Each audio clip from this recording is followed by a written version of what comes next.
आणि यानंतर एक राजकीय बातमी, लोकसभा निवडणुका जवळ आल्यात आणि लोकसभा निवडणुकांच्या पार्श्वभूमीवर काँग्रेसच्या तिजोरीत खडखडाट असल्याचे दिसतंय। काँग्रेसचे कार्यकर्ते घरोघरी फिरून पक्षासाठी देणगी किंवा पक्ष निधी जमा करणार आहेत। डोनेट फॉर देश या संकल्पनेच्या माध्यमातून आजपासून निधी गोळा करण्याचं काम सुरू होत आहे। काँग्रेस पक्षाला 138 वर्ष पूर्ण होत आहेत, त्यामुळे कमीत कमी 138 रुपयांपासून हा निधी गोळा केला जाईल अशी माहिती मिळते। राजू सोनवणे सध्या आपल्या सोबत आहेत। राजू, काँग्रेसच्या तिजोरीत खडखडाट होण्याची कारणं काय आहेत आणि काय योजना आहे आगामी पक्षनिधीसाठी काँग्रेसची? ज्ञानदा, पाहतोय पुढचं वर्ष हे संपूर्णपणे निवडणुकांचं वर्ष असणार आहे। लोकसभा निवडणुका आहेत, विधानसभा असणार आहेत आणि त्याच पार्श्वभूमीवरती कुठेतरी आपल्याला पाहायला मिळतंय की काँग्रेसच्या तिजोरीमध्ये खडखडाट झालेला आपल्याला पाहायला मिळतोय आणि त्यासाठी काँग्रेसने जे आहे ते नवीन योजना आणलेली आहे। डोनेट फॉर देश अशा प्रकारची योजना जी आहे ती देशभरामध्ये आणलेली आहे आणि आजपासून या योजनेला सुरुवात केलेली आहे।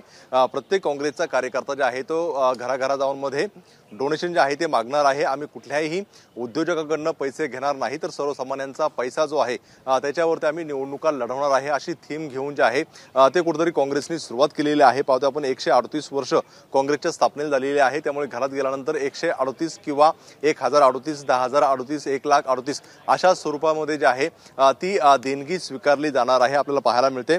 ज्यावेळेस स्वातंत्र्याची चळवळ उभी राहिलेली होती त्यावेळेस सुद्धा आपल्याला पाहायला मिळते की त्यावेळेस अशाच प्रकारचं टिळक स्वराज्य फंडाची स्थापना करून जो आहे तो निधी गोळा केला होता आणि तोच दाखला देत आता काँग्रेस पुन्हा एकदा जे आहे त्याच पार्श्वभूमीवर अशा प्रकारचा निधी गोळा करणार आहे।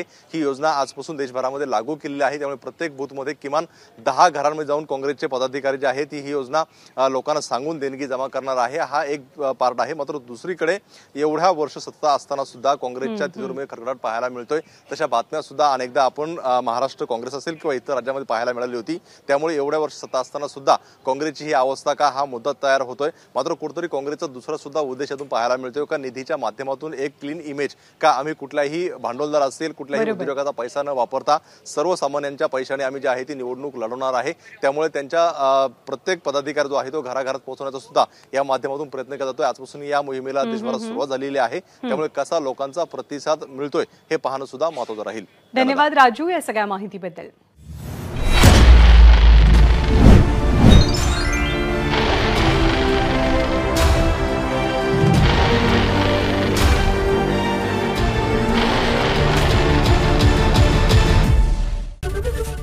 एबीपी माझा, उघडा डोळे बघा नीट।